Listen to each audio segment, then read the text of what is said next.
Okay, so hi, Brett. My name is Kashin, and I am in charge of all the sales tax consulting and research projects. When I joined LedgerGurus about 3.5 years ago, we didn't have a sales tax practice. We mainly served e-commerce businesses and SaaS clients, and we provide client accounting services. But after the Wayfair decision, there was a huge need for us to help our clients with their sales tax compliance. And that's when I was brought on to the company and started the sales tax team. And we had no clients back in 2018 for our sales tax services. And now we have probably over 70 clients that we're helping to do like sales tax registration and filings and consulting things here and there. And my team grew from just me to, I think, Lauren and someone else. I don't think they're with us anymore, but like it was me and then two other people. And now there's this huge team. And I moved out of the day-to-day managing of the filing and registration and consulting work. So Lauren and Haley are in charge of our sales tax team now, and we file about, I don't know, like 3,000-4,000 sales tax returns a year. We serve small business owners. We love working with small business owners, and we keep getting questions on where do you think this is going? It's so burdensome for small businesses. Why isn't the Congress just make something that's uniform and can make everything simple? So, and I listen to Kelly. She works for Bloomberg Tax, and she's the tax girl on Twitter. And she had an interview with Brad where she interviewed him, and he talked about his experience dealing with the Wayfair decision. And that's when I reached out to him and wanted him to come and talk to us and answer some of our questions.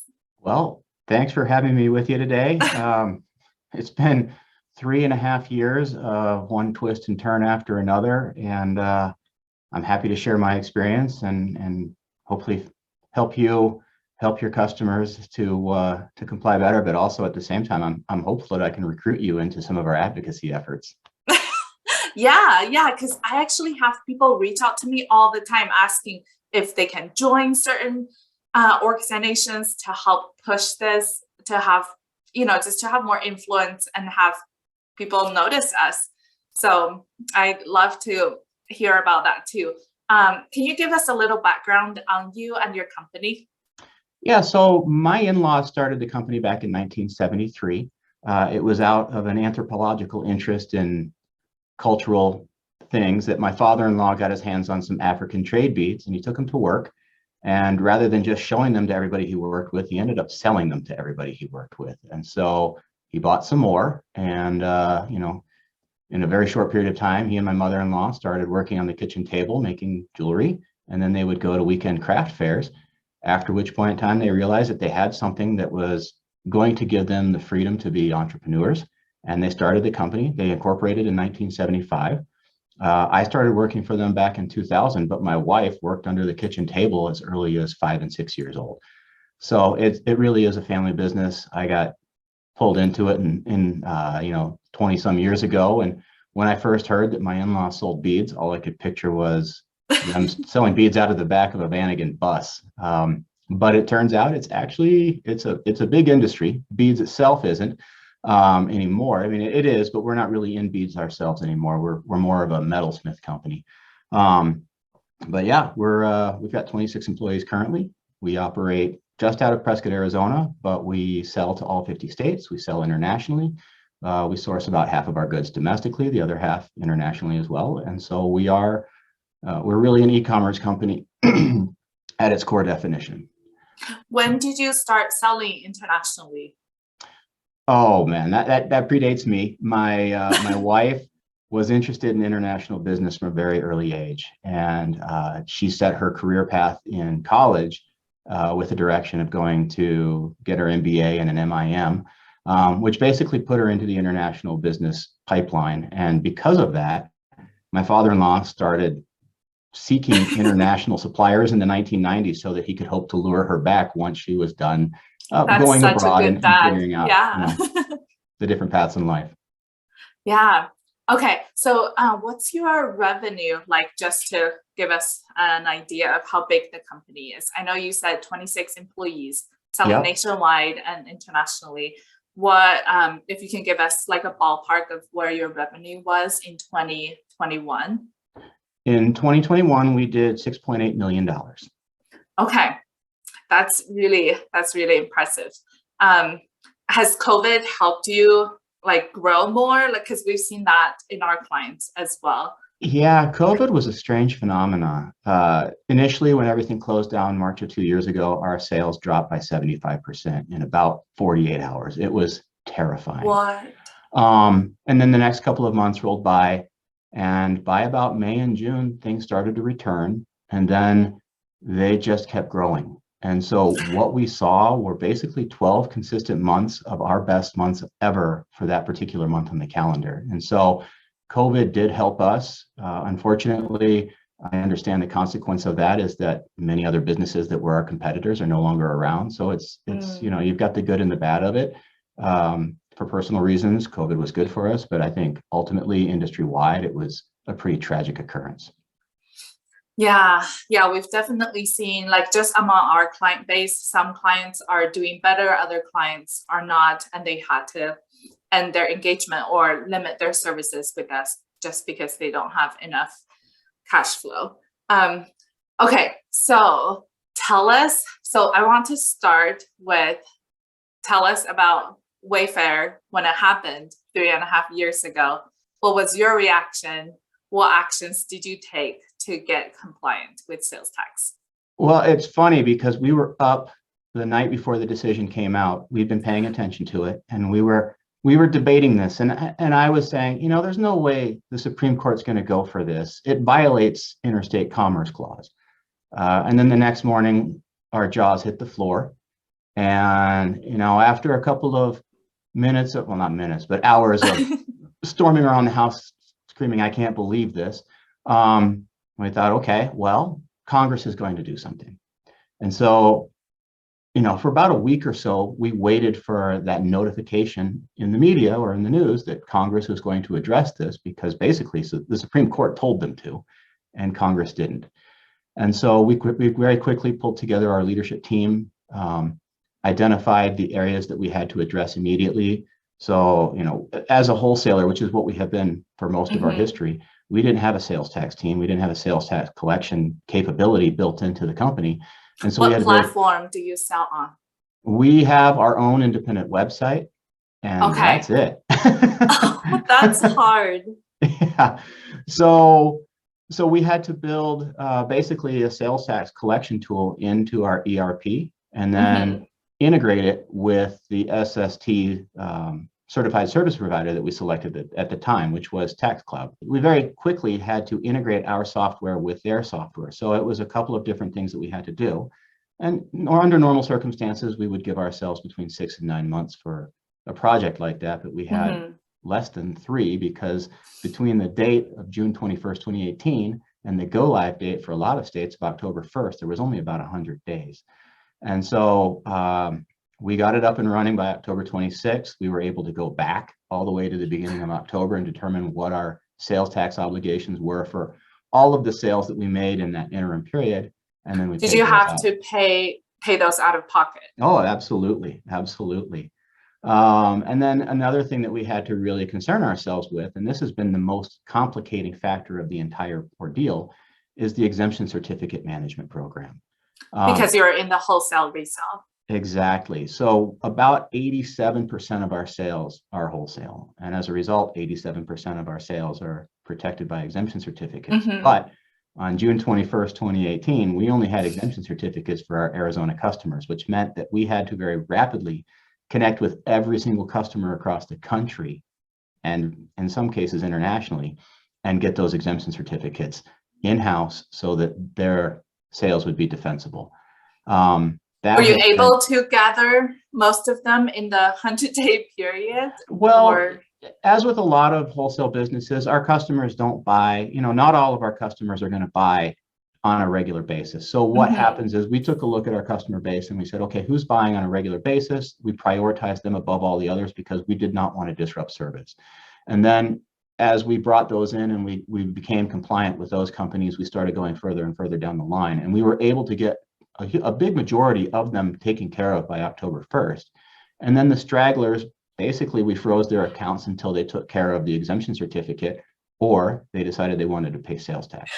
And so, unfortunately, we've had some pretty difficult conversations with customers because they get mad, they don't understand it. And all of a sudden our policies have changed and not all of our competition are adhering to the Wayfair provisions as closely as we are. So it has created some strife. Yeah, especially with Wayfair being so new, they probably weren't aware of all the implications and why you are doing this when someone else is probably not charging them sales tax yet. Yeah, well, and the sad fact is there are still a lot of businesses that don't know they have this obligation, and the liabilities that failure to collect and remit sales tax present are unique in that if you're collecting it and not remitting it, you're committing a crime. If you're not collecting it and not remitting it, you're committing the same crime. And so that corporate veil that typically protects the owners and the managers from personal liability for failure to comply is pierced. It's pierced. Yeah. So exactly. So your house, your retirement, it all can be collateralized to pay off any assessments that the states may render. And so we like to sleep well at night, which means we like to follow the letter to the law. Yeah, I definitely understand that. So in the podcast with Kelly, you mentioned that the compliance became a huge burden and you spend thousands and thousands of dollars on just implementing the system. Can you tell us about that process? Well, initially, there are things within our ERP. We're on a Sage platform that our in-house IT guy cannot access. So we had to contract with outside contractors to be able to make those modifications behind the scenes in our Sage platform.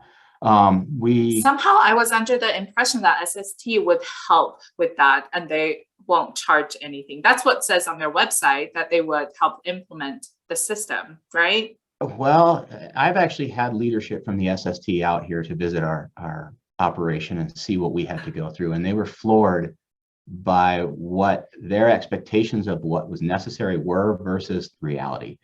And so, yeah, they say they do that. I don't know what the pipeline looks like for it because frankly, we had 3 months to do it and that wasn't enough time to engage with yet another third party. And so we took care of it in-house. SST doesn't understand our software. SST doesn't understand our operation. SST doesn't really understand anything about our business other than we could potentially collect sales tax. And I don't think that's a very informed position from which to start any sort of project like that. So we worked with known partners that understand our business to make sure that we could tightly integrate Tax Cloud with our own internal process. Checkout system. Yeah. So we spent just short of $30,000 on that integration, and it was a hastily done project. So there were months, about 6 months after we went live, that we were still working out the bugs and working out the kinks. And so there were additional costs there, but I've rolled those into operational costs as opposed to upfront startup costs. And then now, did you have to hire additional personnel to take care of sales tax? Yes, we hired a lady to basically manage and oversee our exemption certificate program because it is a huge amount of work. Every single month, she has to reach out to a set number of customers and make sure that their documentation is up to date, that it's verifiable, that it's validated, and that if we were to be audited by any of these states, that basically our processes are bulletproof from the audit perspective. So yes, we had to hire somebody in that regard. And then we had to train a number of our employees on something that was fundamentally different than anything they'd ever done before. Our customer service department had to become, cognizant answer complaints and well, not questions. Just that, they had to be able to look at a customer and recognize whether or not their certifications were valid at that moment in time. So, have you considered using certificate management, like product software? We have, and we still do, but it's one of those things where do the costs outweigh the benefits. And we've talked to a number of companies that use those programs, and what we find is that the amount of work that they're putting into it really doesn't vary that much or differ that much from what we're putting into it. They're just paying an additional fee. And then there's the question of, there are companies that will do it, but do I want to keep the jobs in Prescott, or do I want to export yet another job to somebody else, maybe in the state, maybe in the country, maybe not even in the country? Yeah. And as a local employer, I would always prefer to keep my jobs in the area. That definitely makes sense. And a few software companies we've worked with, I could tell that they're outsourcing a lot of their work to overseas employees because they are accessing our client's account on like middle of the night when it's probably not middle of the night where they are. So, and that just it definitely makes me wonder the quality of their work and if people are adequately trained or not to handle things that I thought they would be able to. So, so tell us about your experience at the congressional hearing. How did you get to that point from realizing it's such a big burden? How did you start the advocacy program? Well, early on, we had some issues with our compliance. The CSP that we were using, there were some glitches with our connection with them. And so some things were going awry. And I still don't have a good explanation for what happened, but I know that it was unacceptable. And so we were getting notifications from SST states that we weren't reporting, that we weren't remitting, that we basically weren't doing what we were supposed to do. But we had a contract with an outside provider that was supposed to be doing all of those things for us. Yeah, they should protect like an audit shield in between you and the SST states. Yeah, well, it's supposed to be there, but when you call the Department of Revenue in any one of those states, they say, our relationship is with you, it's not with that CSP, you need to address this. And so it just became my job. And it was really frustrating. You know, when you get a notice from a Department of Revenue that you're going to be assessed, it doesn't really matter what the amount is. And if you don't pay, they're going to potentially put a lien on your property or even go so far as to seize your property, is pretty anxiety causing. And so recognizing the liabilities, the challenges just in understanding what our obligations were and how small our business is and the resources that we had at our disposal, it was causing my wife and I a lot of stress. And we spent a lot of 2019 discussing whether or not we just wanted to close the business. So around mid-April of 2019, out of a sense of desperation, I emailed all 90 legislators down in Phoenix. So that's 60 representatives and 30 senators. And then I also emailed the governor's office. And I basically said, hey, Wayfair is causing us a lot of grief. We need some help. What can you do? And I heard back from one senator. So I had some meetings with him, and he helped me meet some other legislators. And basically I found that Arizona legislation is not going to do anything to help Halstead Bead in navigating the demands and obligations of the other 49 states or the District of Columbia or Puerto Rico. And really what I needed to do was go to the federal level. So shortly thereafter, I went to an SBA meeting in Phoenix, and I was the weirdo in the crowd, because when you go to an SBA meeting, what you're basically saying is, I'm having trouble with this particular federal office, or it's a federal problem. And I raised my hand and said, hey, Wayfair is a federal. It's not. It's not. Yeah, I guess it's not. My problem is because of 50 states. It's not because of the federal government, but I need the federal government to step in and say, hey, 50 states, you need to operate under, these particular guidelines. And they said, well, we can't help you. And so I said, oh, great. So I contacted our local representative. I contacted our state senators at the federal level. And I said, we need to have a meeting. I got a meeting with our local representative, and he basically said, you need to go to DC and you need to talk to members of the House Judiciary Committee and the Senate Finance Committee. Those are the committees of jurisdiction. Those are where you're going to be able to get legislation to address this. And then he helped me orchestrate some meetings with a few offices that he had a relationship with. And I went to DC in July of 2019. And you did all of this while having to deal with sales tax. Oh, yeah. So I went to DC. I had meetings with a number of offices, and I got basically, oh, this is terrible. Something needs to get done. who is the legislator that is addressing this? And I said, well, nobody yet. Nobody, yeah. So I came home. I had 5 meetings on that first trip, and they were all with Arizona delegates. I then went back to DC in October, 3 months later, and I had, I think it was 24 meetings over 4 days with offices that could potentially do something. And I got the same message. This is terrible. Who's running the legislation? I was then invited to go back in November to a Bloomberg forum. And because I was in DC again, I set a bunch more meetings. I think I had 10 or 12. And again, a bunch of, oh, this is terrible. Something needs to be done. Who's running your legislation?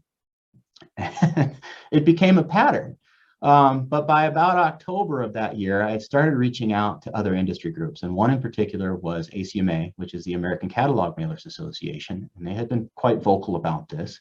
And then another one, which was the Online Merchants Guild, which is also vocal about this, but they look at it from a slightly different perspective in that they are focused mostly on income tax assessments. Okay. And so I reached out to these 2 groups and started collaborating my efforts with them. I also was working with the National Federation of Independent Businesses, NFIB, for those that are aware of the acronym. And I started finding out how DC works, which is not like how a small business works. And so basically in that period between July and the March hearing, I probably had about 50 or 60 meetings in DC or over the phone with offices in DC. And one of those offices, which was Representative Steve Chabitz's office, he was the ranking member, or yeah, he was the ranking member.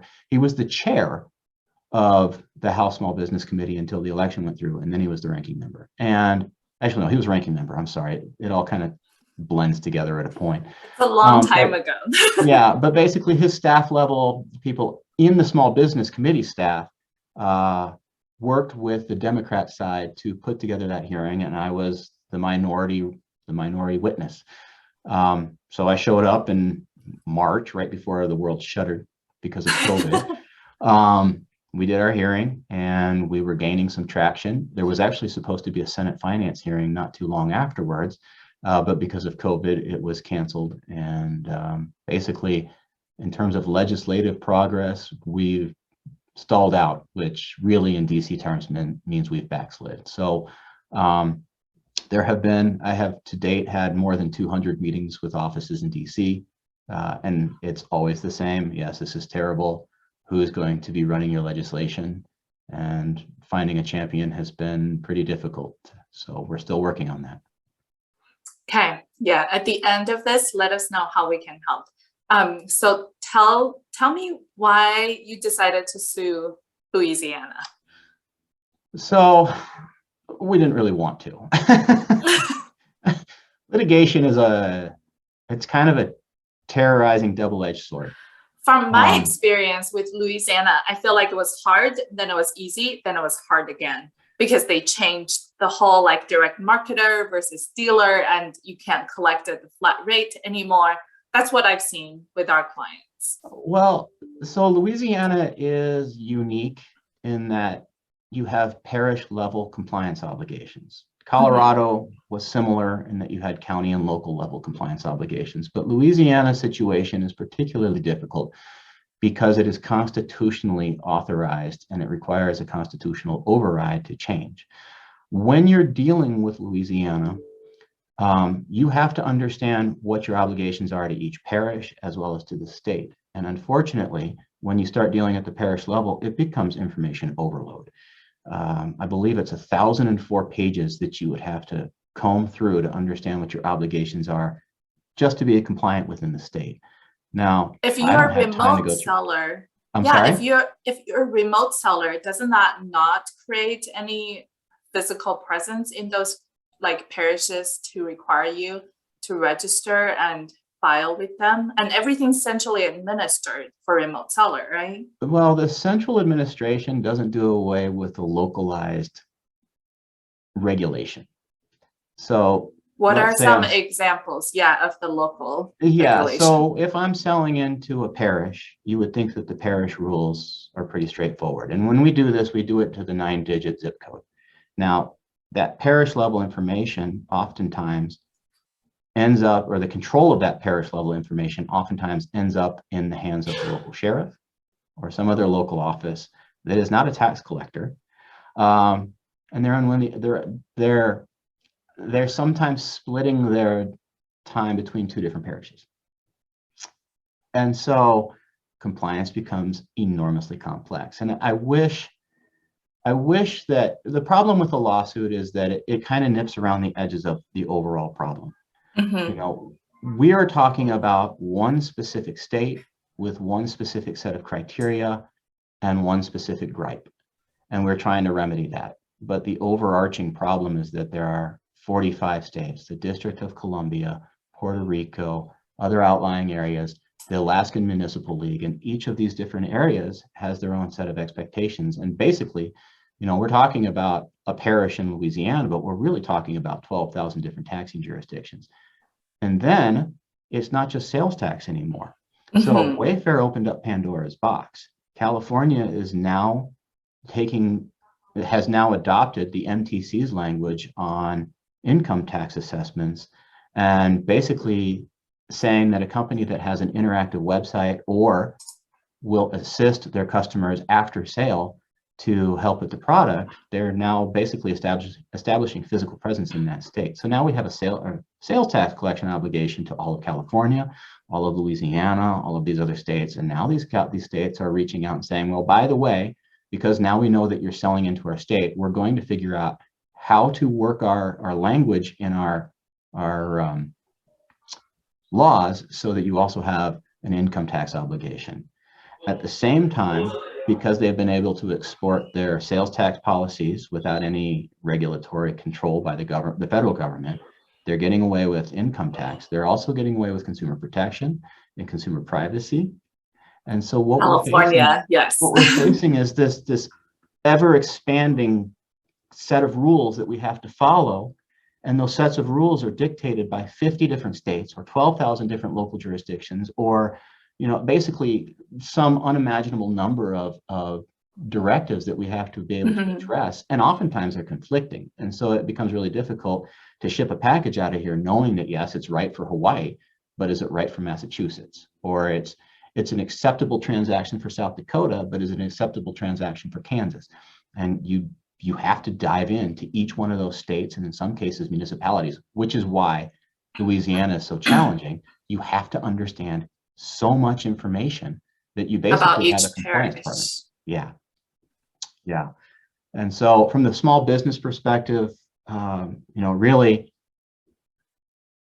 there is no way for us to get into federal court to directly address the Wayfair decision.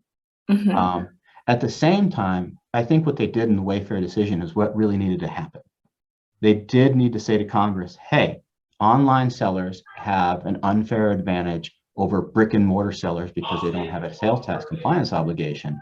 But what they did as a solution was they took the most complex solution they could possibly imagine and said, this is it, figure it out. And so we're put in this position now where, okay, we sue Louisiana.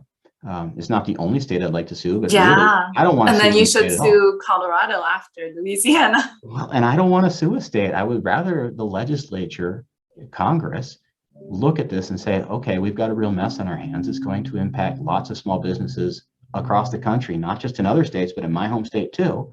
And look at it and say, what is the right solution to deal with this? How do we make this manageable by the companies and also successful for the state departments of revenue to create a fair playing ground for all businesses? On a nationwide basis? Well, that nationwide question, that's impossible. Now you're talking about VAT, and VAT is not realistic in the US. But there are some solutions that different states have done that make Alabama's really good. Well, so stepping out of tax for a moment, sales tax specifically, and going into fuel tax. The International Fuel Tax Agreement was something that was crafted back in the 1980s. And basically what it did, it allowed long-haul truckers to take all of their mileage that they drove in every state and every local jurisdiction, plug that into a central clearinghouse database. And then that central clearinghouse database said, okay, here's what each jurisdiction should receive based on those miles in the form of fuel taxes. The central clearinghouse takes care of the math. The truckers just supply basic information. So that right there would clear up a lot of what we're dealing with, but that's not been done. And then Texas created another beautiful option. And Texas basically said, for a remote seller, at the time when you start collecting sales tax, you can elect to collect at a single weighted average rate for the entire state, or you can collect at the municipal rate for all of our 1,500 jurisdictions or whatever it is. Now, for a business of our size, we're going to elect to collect at that single weighted average rate. Does that mean we're collecting more in some places than others? Yes. Probably. What, less in some places than others? Yes. But the overall administrative burden placed on our company as a result of that simplification measure is enormous, which means that we don't have to increase our cost to pay for our compliance department.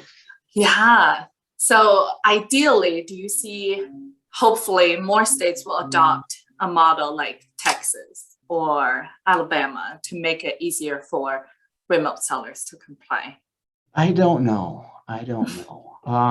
If you can wave a magic wand, what would be the ideal scenario for sales tax compliance for US sellers that are selling into US that are remote sellers? Well, okay, that central clearinghouse option for communication, that is one thing. It allows for a streamlined communication, not just from the business to the departments of revenue, but also it allows the departments of revenue to funnel their information back to a central clearinghouse to then be dispersed out to the businesses across the country.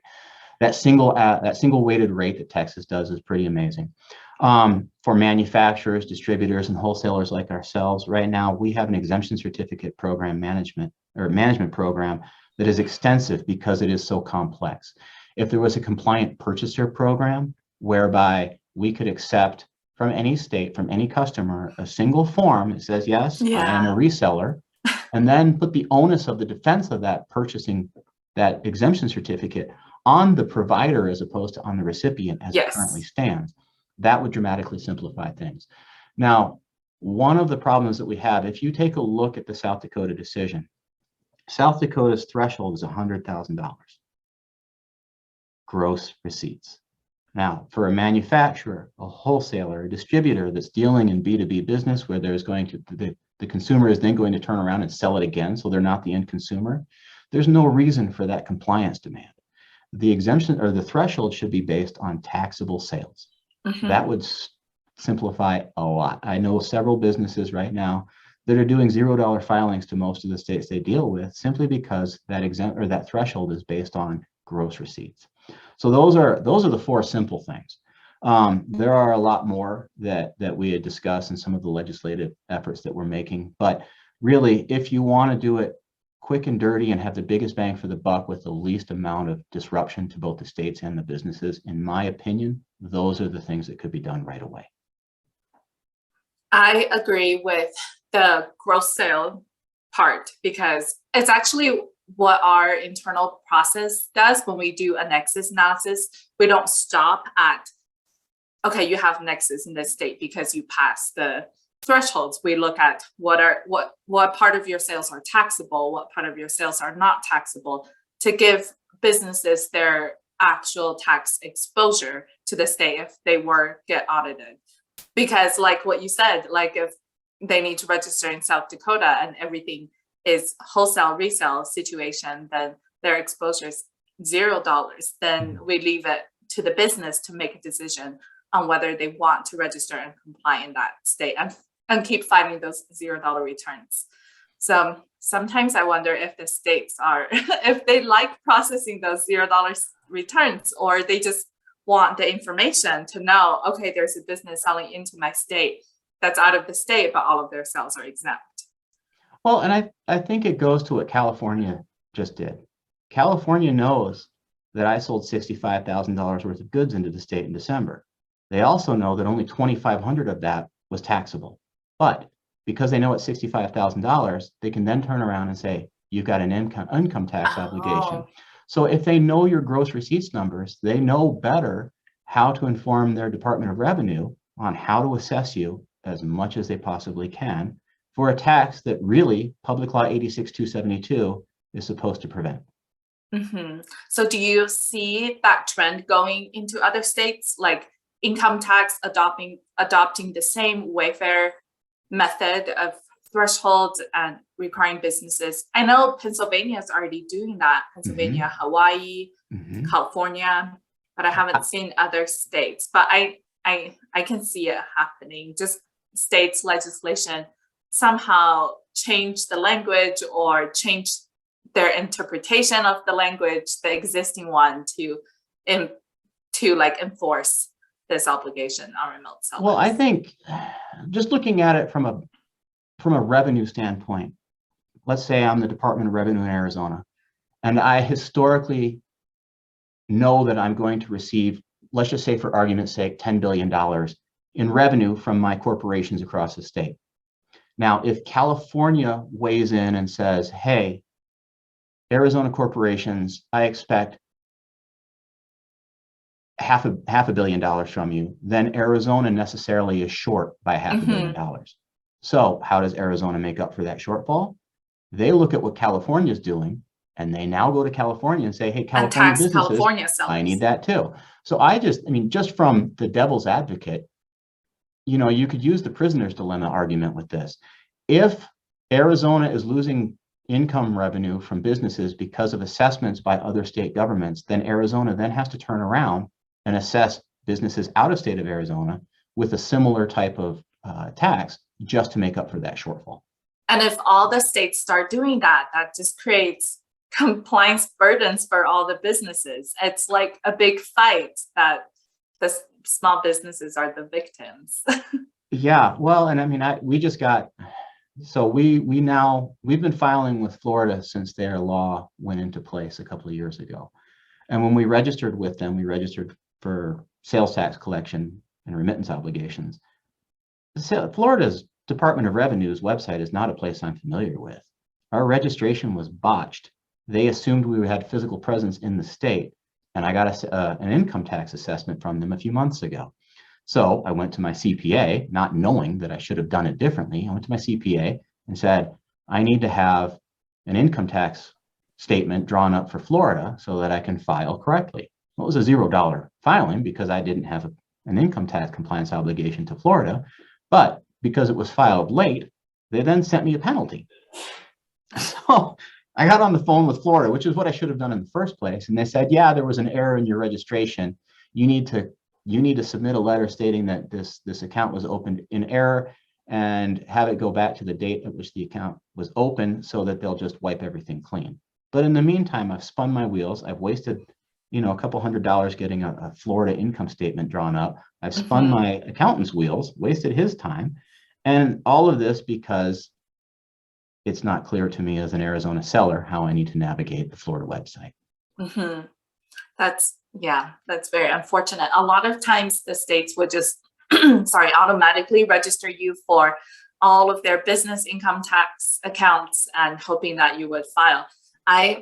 Sometimes when we go to file our clients' returns, they would have like so many accounts open, like besides like sales and use, there's also the business income tax, and it's saying that it's overdue. And we usually just call the states and explain to them that our clients are remote sellers. They don't have any physical presence. They don't have a filing obligation, and have them close that account. But yeah, that's definitely frustrating.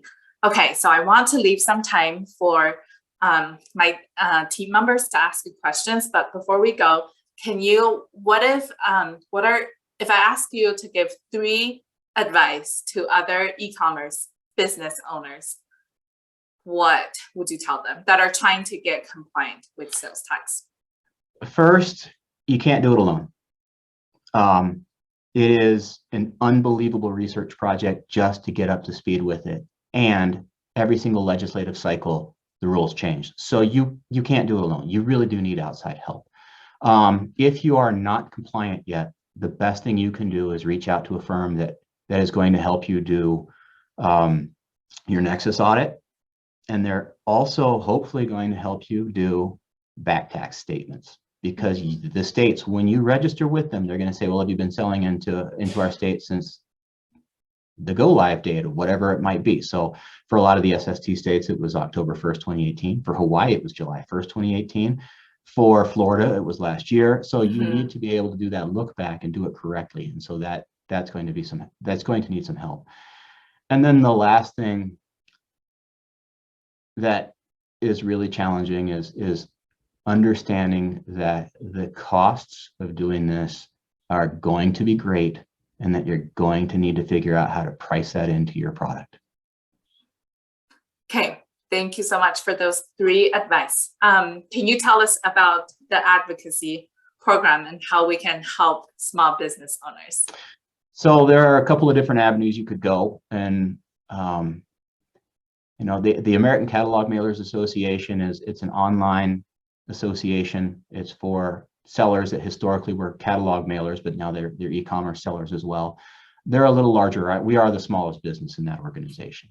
Another group that frankly needs to hear from as many voices as possible is the NFIB, National Federation of Independent Businesses. And then the Chamber of Commerce, your local chambers and the US Chamber.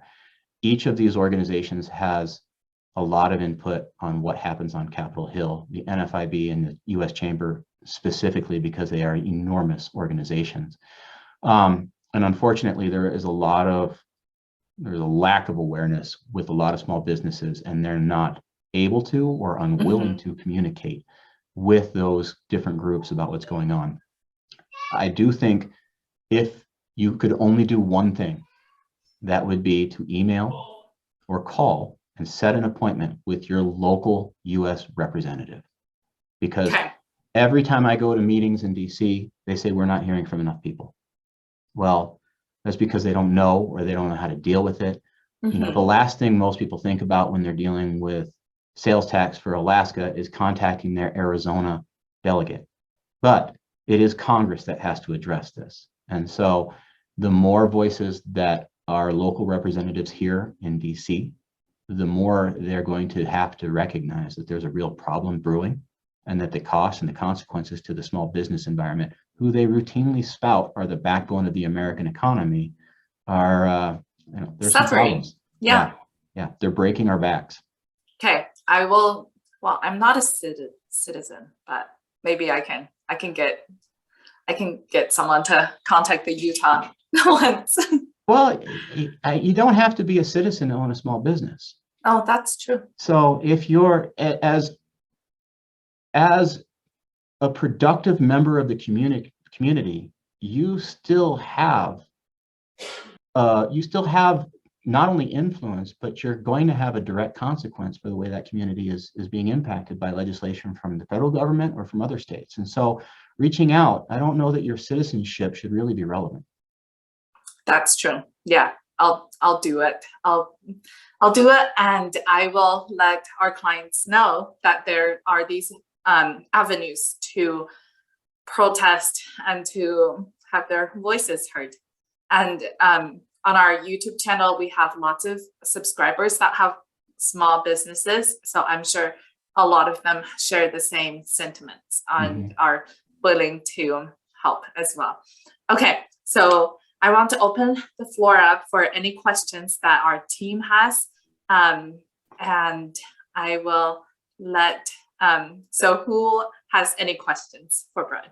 Well, I'll start. First, thank you so much for coming and talking to us. It's really insightful to hear everything that you have to say. We work with so many clients who come to us. The first encounter we have is when we do a nexus analysis for them. And usually when they come, it is because they are desperate for help. They are so overwhelmed, and they really fall into two different camps from what I've seen. Those who want to be really, really compliant, and those who are stone cold bad, do not want to collect taxes, do not want to be compliant, and they come into our meetings saying, well, why should we be compliant? None of our competitors are. So for me, it's really interesting to have you come and talk to us. Are you 100% compliant? When you hit that threshold, are you collecting and remitting everywhere that, quote unquote, you should be? Yeah, so 100% compliant, I don't even know if that's possible. Yeah. So when we hit threshold and we look every single month, we become compliant when necessary. That being said, we haven't had to turn on a state in a long time because the states where we've been compliant are the states where we do most of our sales. Now, when I say it's not 100% possible, there are so many variables that you have to take into consideration that I don't know how anybody could be 100% compliant. That is absolutely true. One thing I've noticed is when you call the states, depending on who you talk to, you will get a different answer. I mean, the lack of education is not just out there for accountants, but even at the state level, the agents don't necessarily know the laws or can't give us the best answer. And a lot of times the language is so difficult to read. I mean, taxable sales in one state is not equal to taxable sales in another state. And so when you start having to not just understand the rules, but also be a rolling vocabulary and dictionary master, it becomes challenging because you can't apply the same set of rules to one state that's vocabulary is different than, say, another. Oh, absolutely. When we look at our nexus analysis and we've gone through state by state trying to understand and make sure that we understand, how are penalties calculated in this state and how is interest in the state, it becomes mind-boggling the number of hours that goes into just trying to understand what each state is saying. I mean, the level of compliance is absolutely crazy. What I've noticed too is that, businesses that are under $1 million, their compliance cost is very minimal. They're not going to be hitting a lot of thresholds. But it seems like it's businesses between 2 million and maybe 7 million, where they're hitting thresholds all over, where they're big enough, and yet they're not really big enough to have a full-time accountant. It just doesn't make sense business-wise. To me, it seems that's where the burden is the heaviest, because sales tax compliance really, there is a limit really to the costs that most companies would pay. The bigger you get, the percentage of burden is just going to continue to decrease. I really feel for companies that are your size, because you are really, the burden is the heaviest on you. Yeah, well, it's interesting that you say that. So I keep numbers all the time, and through the end of March, we've spent about $330,000 in compliance. We've collected $144,000 in sales tax. We're spending about $2.30 for every dollar we collect. Now, like I mentioned, the ACMA, I'm actually the chair of their tax committee, and so I get to talk to a lot of bigger companies on a regular basis, and I get to hear their numbers just like I hear ours. And so one of the companies on that committee is $1 billion a year, and they've spent $500,000 on sales tax compliance. So when you start talking about the effective rate of compliance cost, it's significantly greater for us. Absolutely. Yeah. Well, I'll see if anyone else has any questions. I don't have a question, just more, I am really impressed that you went from being a business owner and looking at everything that you have done for other small business owners to really improve or try to improve the processes. I mean, I think there's a lot of business owners that are seeing the same things you're seeing, but they're not doing nearly the work that you're doing. So I think that's awesome. Well, thank you. I think two things to say to that. First, my wife and I run the business. My wife is the president. Because of that tandem that we have, I'm able to free up more time than a lot of small business owners are. And so because I'm able to do so, I feel an obligation to step forward. And the other thing is, and this is, I think Wayfair in many ways was probably the greatest thing that ever happened for me on a personal level. And that's because up until the Wayfair decision, I took for granted Halstead Bead. It wasn't my parents' company, it was my wife's parents' company. I took for granted the small business environment. I took for granted basically all of it. And I think when it was all put in jeopardy, I started to appreciate just how amazing the small business environment and the small business community is. And rather than sitting back and washing my hands of it, I thought, this is a place where I can maybe make a difference where a lot of people don't have the time to. And so, like I said, I gotta find the good in it, because otherwise it just becomes a lot of spinning my wheels for what gain. So thank you.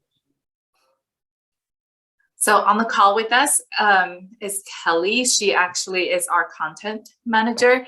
Kelly, you're not involved in sales tax day-to-day like work. What did you think of what Brett just shared? Does it make you want to do sales tax or not? It's astonishing, actually. I mean, the only real experience that I have with sales tax, because I don't do it all the time, is I edit the content that comes through, and we just created a sales tax course. And I thought that was complicated, but really, I'm looking at this and thinking, oh my word, it's so much more even than I even imagined. So take my hat off to you. Holy cow. Well, and we haven't really touched on this. I kind of danced around it at one point. The lawsuit that we filed in Louisiana, the lawsuit that I might file anywhere else, and I'm not saying I'm going to, but we really would prefer to be in federal court because this really is an interstate commerce issue. And it is the Tax Anti-Injunction Act that almost prevents companies like ours from being able to access due process. It is incredibly expensive to get into court in the first place. And there are a lot of constraints that are put on the taxpayers to basically keep them out of federal court and just run up the costs. So the Tax Anti-Injunction Act was developed back in the 1930s. And the idea behind it was to prevent businesses, multi-state companies, corporations, from taking advantage of the departments of revenue in the various states. At the time, departments of revenue were pretty small.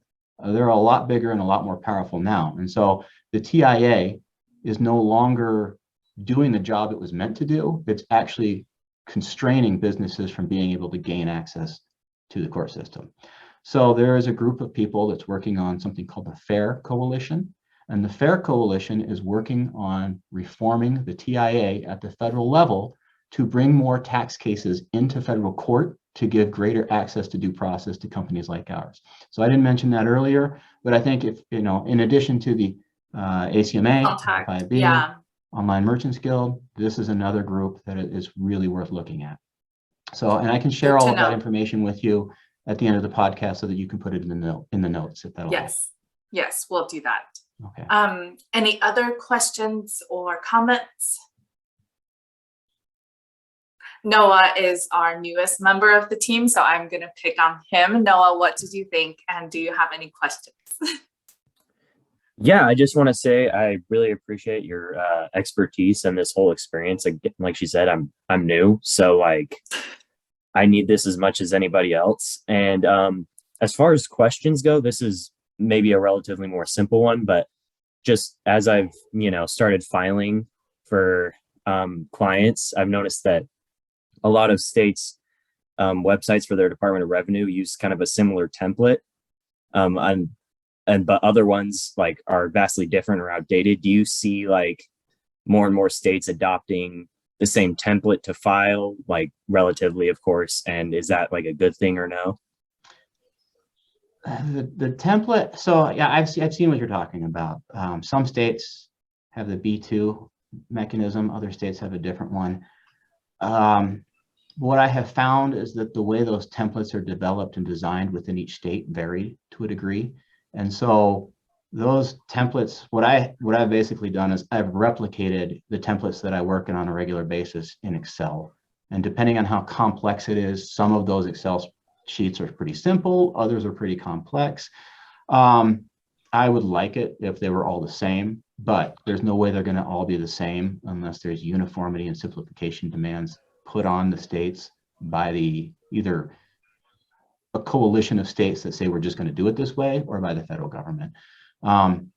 In terms of training and the ability to learn those websites, if they were uniform, it'd be significantly easier. But earlier I mentioned the central clearinghouse. If there was a central clearinghouse, then they would be uniform anyway. So it just depends on how you want to approach that nut. Sweet. Thank you. Thank you. Okay, I have one last question. Are you using the SST to file your returns now? Are you part of the program, or you are Not anymore. Not anymore. So we registered with the SST in September of 2018. The CSP that we used was filled with complications. I got 36 notifications from states where they were supposed to be filing and remitting on our behalf of failures to file and remit. And in each of those instances, I had to involve the SST to help it get it resolved. Now, Craig Johnson is the national director at the SST. He's a good guy. I think his heart's in the right place. I think he's limited right now in that since the Supreme Court decision, no more states have joined. And so it was 24 states on June 20th, and it's 24 states today.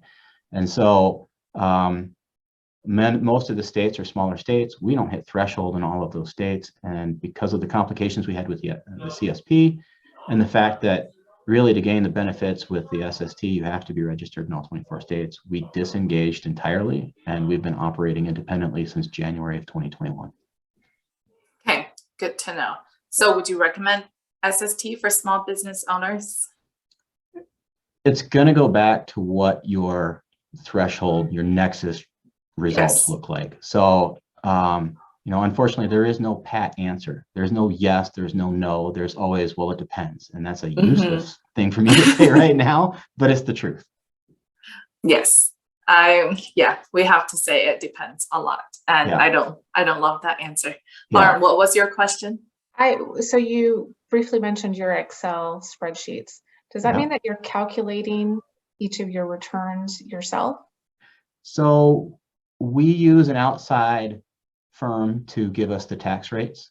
All of that information is fed basically through a number of communication tools into our website, into our ERP, and then that information is kicked out to me. And then at the end of each month, first, all of our reports go through my exemption certificate manager so that she can make sure that all of our transactions are assigned the correct designation.